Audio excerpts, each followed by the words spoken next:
Magandang gabi po sa ating lahat. Narito po tayo sa ating panggabi online service. Ito po ang inyong lingkod, Pastor Romeo Olaso ng Pateros Evangelical Church. Ang pag-uusapan po natin sa gabing ito ay patungkol po sa tinatawag nating presensya ng Diyos. Alam po ninyo, ito na yata ang isang ito na ang pinakamagandang pwedeng maranasan ng bawat isa sa atin. Yung makapiling natin, yung presensya, malaman natin yung presensya ng Diyos, nakasama po natin. No? Pero bago tayo magpatuloy, hingin po muna natin yung presensya ng Diyos sa pamamagitan po ng ating paglapit sa Kanya, paghingi po natin sa Kanya ng Kanyang presensya para maunawaan natin ang Kanyang salita. Panginoon, salamat. Ikaw ay isang Diyos na palagi gusto mo samahan kami sa lahat ng gagawin po namin. Lalong-lalo na po, Lord, sa pag-aaral po ng iyong salita. Hindi namin kaya to sa sarili naming lakas, sa sarili naming talino, sarili naming pangunawa. Kailangan namin, Panginoon, ng inyong presensya para maunawaan at maintindihan namin ito. Kaya sa gabing ito, Panginoon, umaasa po kami na ikaw ang sasama sa amin para lubos naming maunawaan ang iyong mga salita. Sa pangalan ni Jesus, ito pong aming samot na langit. Amen. Amen. Muli, magandang gabi po sa ating lahat. Hayaan niyo pong basahin ko yung sinasabi rito sa Awit 63:1. Ano sabi rito? O Diyos, ikaw ang aking Diyos na lagi kong hinahanap-hanap. Ang uhaw kong kaluluwa'y tanging ikaw nga ang hangad. Para akong tuyong lupa na sa tubig ang siyang lunas. So, ibig sabihin, dito pinapakita dito kung gaano po yung pagkauhaw, gustong makita o maramdaman ni Haring David yung presensya ng Diyos. So ano ba ang patunay na si Haring David ay totoong uhaw na uhaw sa presensya ng Diyos? Unang-una, excited siyang pumunta sa templo. Awit 63:2. Hayaan mong sa sanktuaryo, ikay aking mapagmasdan, at ang likas mong kaluwalhatian at kapangyarihan. Si David, pag sinabing pupunta siya sa templo, gustong-gusto niya. Actually, kahit na walang nag-i-invite sa kanya, ano na to? Routine na niya ito talagang pumunta sa templo. No, bakit? Kasi gusto niyang makita, mapagmasdan, yung kagandahan ng sanktuaryo. Nakikita niya yung kapangyarihan, yung presensya ng Diyos sa loob ng templo. Di ba?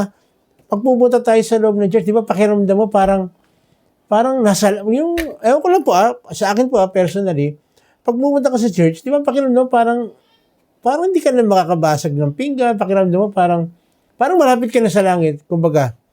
No? Parang, ang ano mo doon nandun yung presensya ng Lord. Kaya nga, di ba pag sinasabi ng Lord, sinasabi ng mga tao, pag ikaw may problema, pumasok ka sa loob ng simbahan, mararamdaman mo yung presensya ng Diyos.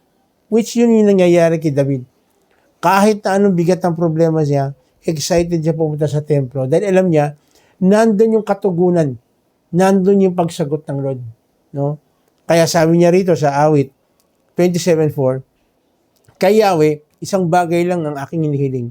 Isa lang talaga ang aking hangarin, ang tumira sa templo niya habang buhay upang kagandahan ni Yahweh aking mapagmasdan at do'y humingi sa kanya ng patnubay.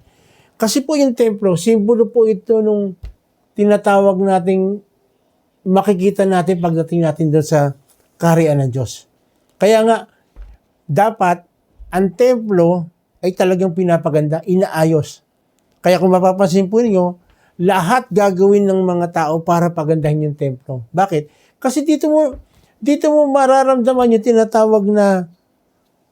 tinatawag na pagsama ng Diyos, pakikinig ng Diyos. Sa templo, pag nanalangin ka, ang pakiramdam mo talagang pakikinggan na kagad ng Diyos yung panalangin mo. Nandun na lahat sa templo Kung saan wala ka nang hahanapin. Di ba? Kaya mo, yung mga iba, pag sobrang lungkot, saan sila pupunta? Sa simbahan, sa templo. Bakit? Gusto nilang manalangin doon. Kasi doon makikita mo yung mga seryoso sila. Kaya bilib po ako doon, may mga nakikita po akong simbahan na 24 oras bukas. Meron po. Meron po simbahan na ganun. At pasinin po ninyo, bakit naglalagay ng kapilya sa loob ng ospital? Bakit? Karamihan po ngayon Karamihan po ngayon. Bagamat hindi ko alam yung iba. Pero marami na ako napunta na ospital, meron po silang kapilya. Bakit? Kasi doon pumapasok yung mga tao na sobrang bigat ng problema. Doon pumapasok yung mga tao na talagang hinahanap nila, kakausapin nila ang Diyos. Doon sa templo, makikita, o doon sa tinatawag nating kapilya, nararamdaman nila na pakikinggan sila ng Diyos. So, ganun po si David. Excited siyang pumunta sa templo. Kayo ba? Excited din mo pumunta sa templo? Malalaman yan kung excited ka na pumunta ka sa templo. No? Unang-una sa oras. Pag sinabing alas 8 yung pagpunta dapat sa simbahan, 7:45 pa lang, nandun ka na simbahan. Pagpapakita ito na excited kang pumunta sa templo. Ano pa? Excited ka pumunta sa templo. Sa upuan, hindi ka umuupo sa likod. Sa harapan ka. Bakit? Kasi excited kang makinig sa sasabihin Kasi pag nasa likod ka, may tendency pa na hindi ka makapag-concentrate Bakit? Kasi marami ka nakikita sa harap. Samantalang kung nasa harap ka mismo, nakapokus ka doon sa pinag-aaralan. Isa po yan sa mga sign na pagiging excited. Ano pa? Sabado pa lang. Kung halimbawa, linggo simba ninyo, Sabado pa lang, inaayos mo na yung gamit mo. Inaayos mo na, ginagawa mo na lahat. Dahil ayaw mo nga, malate ka pumunta sa simbahan, sa church, o sa templo, kasi, excited ka nga Gusto mo nandun ka kagad. No, kagaya nitong sinasabi ni Haring David. Pangalawa, paano mapapatunayan na uhaw sa presensya ng Diyos si David? Pinakita, letter B, excited siya magpuri sa Diyos. No, awit 63:3-4. Ang wagas sa pag-ibig mo'y mainam pa kaysa buhay. Kaya pupurihin kita, O Diyos, at pararangalan. Habang ako'y nabubuhay, ako'y magpapasalamat at ako ay dadalangin na kamay ko'y nakataas. So, ibig sabihin, si David, kaya siya excited pumunta sa templo kasi excited siya magpuri sa Lord. Kasi sa totoo lang, di ba, parang hindi ko man sinasabi na hindi pwede. Pero pag nasa loob ka ng simbahan, nagpupuri ka sa Panginoon, di ba parang ang sarap-sarap ng pakiramdam? Ang sarap-sarap na, lalo na. Kaya nga po, dapat yung lyrics ng kanta na kinakanta natin sa loob ng templo o sa simbahan, dapat ninanamnam natin yun. Bakit po? Kasi yung bawat kinakanta po natin doon yung mga lyrics doon, galing din mismo sa salita ng Diyos. Nagpapatunay ito kung gaano kabuti ang ating Diyos. At lahat ng ginagawa natin na pag-awit, pagkanta sa ating Panginoon, di ba? Parang inaalala, parang ganito, kay buti-buti mo, Panginoon. Di ba? Pag kinakanta mo pa lang yun, sa umpisa pa lang, sasabihin mo, oo nga, no? Ang buti ng Diyos. Gaano ba kabuti ang Diyos? Gaano mo naramdaman? Di ba? Di ba pag ikaw, meron kang minamahal, napapakanta ka, hindi mo, okay na nanggaham ka. Si Lord pa kaya, na hindi tayo maging excited, magpuri sa Kanya, dahil naku, palagi ko sinasabi ito. Bilangin man natin yung mga daliri natin sa kamay, sama na natin yung paa natin, ang dami nating masasabi na kabutihan ng Diyos na magiging daan ito para magpuri, magpasalamat po tayo. Pagkagising pa lang sa umaga, pasalamat na tayo kagad, magpupuri tayo sa Kanya. Yung magdamag na kapahingahan na binigay ng Diyos sa atin. Yung magdamag na binigyan tayo ng napakasarap na kapahingahan. Maraming mga tao hindi makakuha ng tulog, nahihirapan kumuha ng tulog. Yung iba, iinom pa ng pills. Yung iba, kailangan uminom pa ng alak. Pag tinanong mo yung iba, bakit ka uminom na pampaantok? So, ibig sabihin, pag hindi ka uminom ng alak, hindi ka aantokin. Di mapalad tayo na kahit hindi tayo uminom ng alak, nakakatulog tayo. Mapalad tayo kahit hindi tayo uminom ng pampatulog, nakakatulog tayo. Kaya, walang dahilan akong makita para hindi tayo magpuri kay Lord. Talagang magpupuri ka sa Kanya dahil makita mo yung Kanyang kagandahan. No, kaya pala sabi ni David, ang wagas na pag-ibig mo'y mainam pa kaysa buhay, kaya't pupurihin kita, O Diyos, at pararangalan habang ako'y nabubuhay. So, ibig sabihin, kay David, hanggat nakakaya niyang magtaas ng kamay, hanggat nakakaya niyang kumanta kay Lord, actually, kahit nakahiga tayo, pwede tayong magham eh.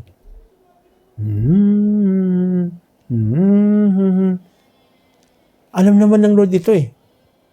Nababasa ng Lord ito, pati ito. Alam niya kung talagang excited tayong magpuri sa Kanya.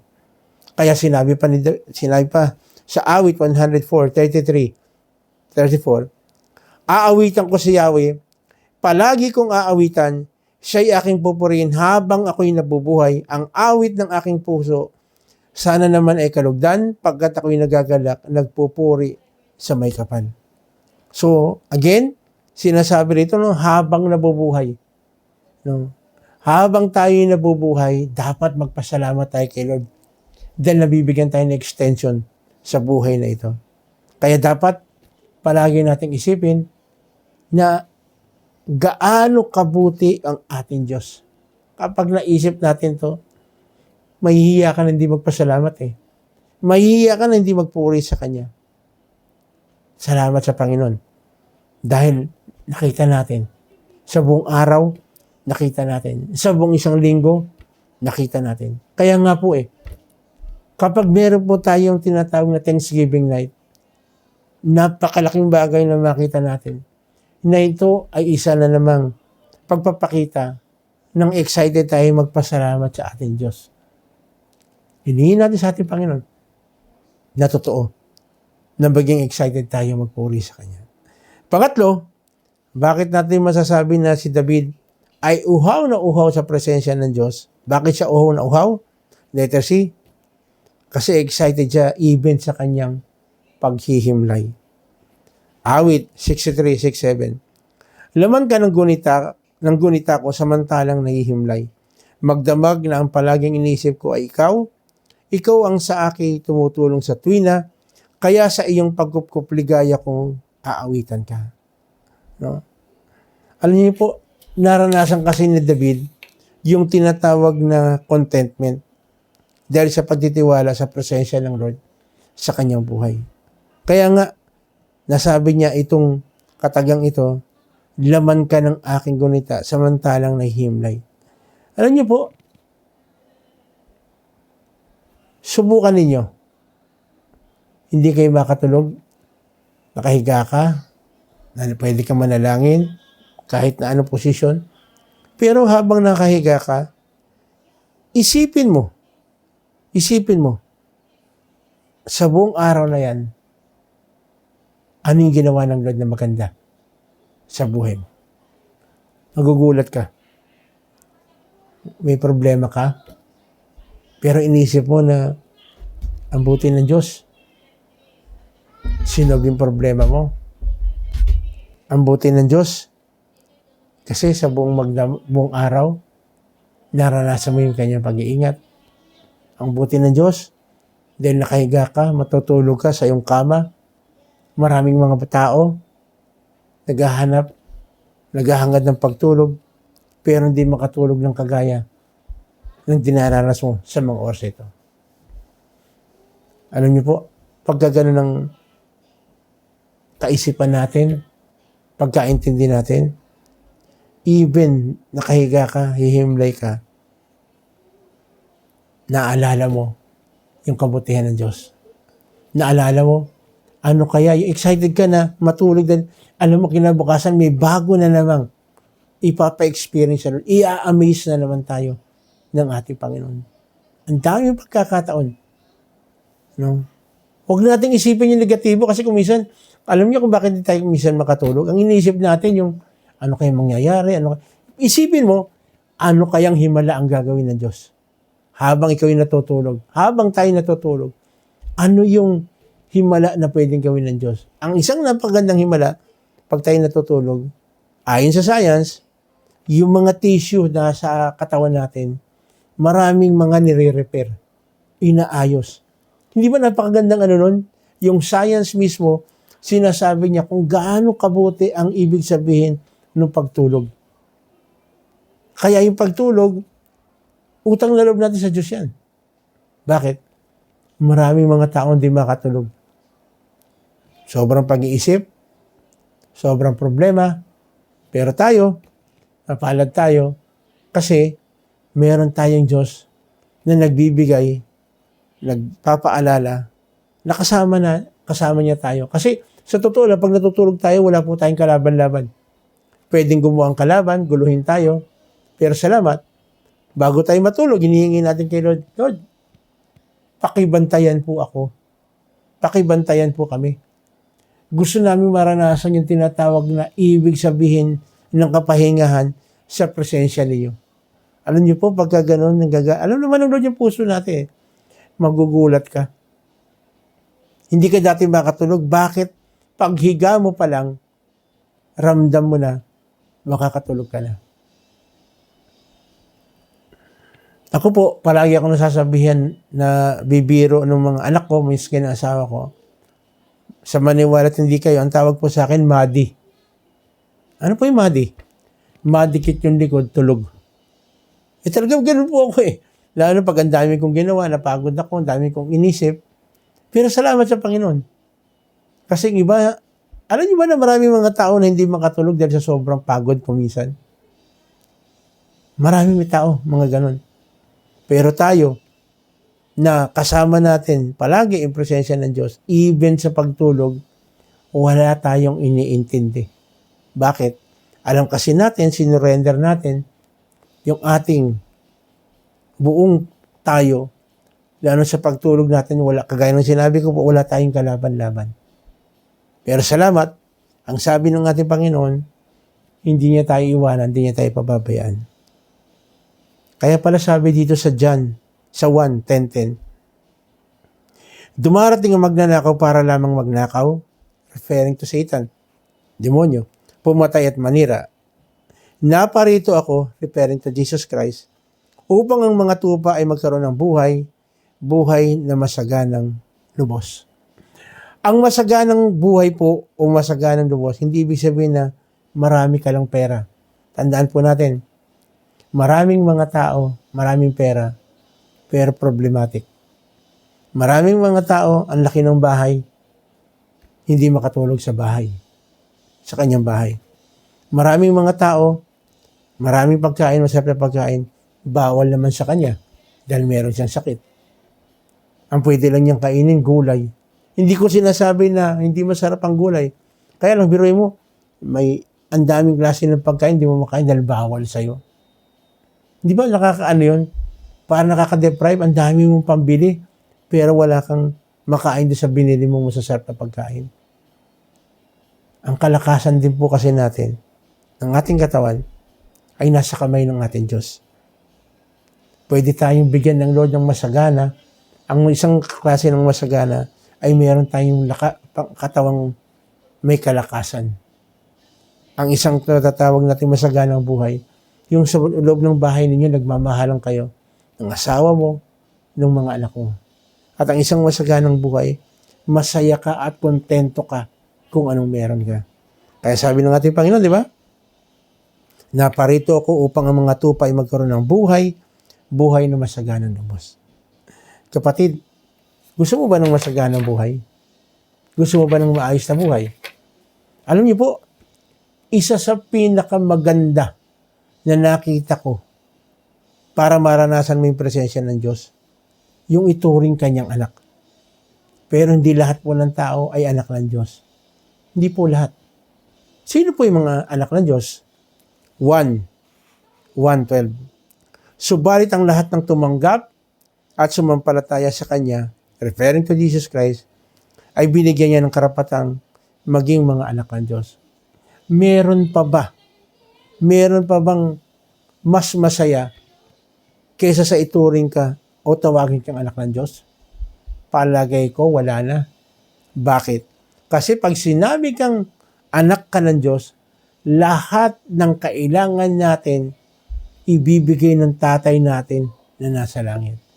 Lahat ng magbibigay sa atin ng tunay na kagalakan, ibibigay ng tatay natin na nasa langit. Ang tanong lang, anak ka ba Kasi kapag hindi ka anak ng Diyos, hindi mo mararanasan itong mga bagay. Hindi ka magiging excited na pumunta sa templo. Hindi ka magiging excited magpuri kay Lord. Hindi ka magiging excited even sa iyong pagtulog. Marami nga iba natatakot matulog, baka hindi na magising. Marami pong ganun. Pero tayo purihin na Panginoon, dahil tayo ay ituturing na anak ng Diyos, tayo ay merong mga benepisyo ng kagaya kay Haring David.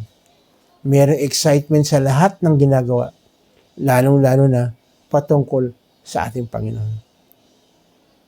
Kapatid, isipin mo mabuti, anak ka ba talaga ng Diyos? Kasi kung anak ka ng Diyos, kagaya kay Haring David, itong mga bagay na sinabi ko, mararanasan mo. Excited ka. Basta gawain para sa Panginoon na tatay natin. Excited ka na magpuri, magpasalamat kay Lord. Excited ka even sa pagtulog mo dahil alam mo babantayan ka ng Diyos. At ang mga tao nakakaranas ng ganito, yung mga totoong tumanggap at sumampalataya sa ating Panginoon.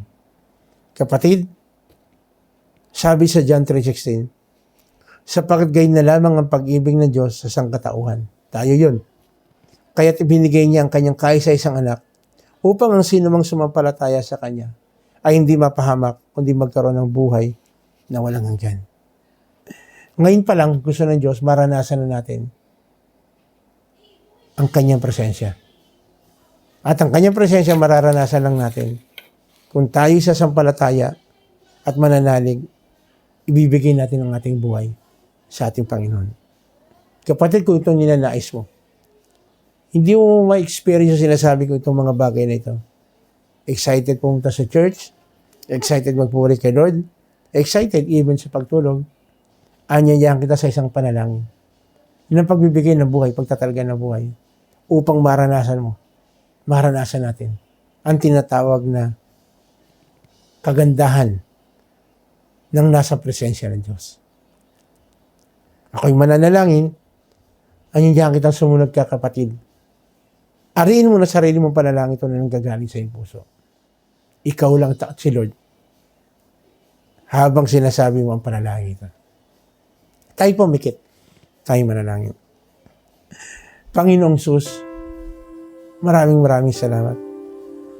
Dahil muli, binuksan mo ang aming isipan ng aming puso sa katotohanan na mararanasan lang namin ang totoong ibig sabihin ng inyong pagsama o anong inyong presensya sa buhay namin kung kami sasampalataya at mananalig sa iyo. Sa mga oras na, Panginoon, ako po'y lumalapit, nagpapakumbaba, humihingi ng tawad sa lahat ng aking pagkakamali, sa lahat ng aking pagkukulang. Ako po ay nananalig at sumasampalataya na ikaw lamang ang tanging pag-asa ko sa buhay na ito. Sinusurrender ko ang aking buong buhay sa inyong paanan. Kapatid, kung ginawa mo ang mga bagay na ito, tinanggap mo at sumampalataya ka sa ating Panginoon, congratulations. Kagaya ng binasa natin, ikaw ay ituturing na anak ng Diyos. At bilang anak ng Diyos, isa sa mga benepisyo, pwede tayong humiling lumapit sa Kanya. Kaya sa mga oras ito, maaaring ikaw ay may physical na karamdaman, ito yung pagkakataon.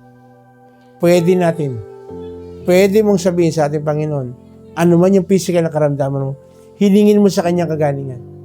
Sige, sabihin mo ang kagalingan. Sige, hilingin mo sa ating Diyos. Nakikinig siya. O meron kang kapatid o mahal sa buhay na merong karamdaman, pwede mo rin ilapit sa ating Panginoon. Isa ito sa mga pribileyo o benepisyo na pinagkakalob sa atin ng ating Panginoon. Sige, sabihin mo sa Kanya. Hallelujah. Hallelujah. Salamat, Panginoon. Ipagkalob mo, Panginoon, ang kagalingan physically sa kahilingan ng aking mga kapatid.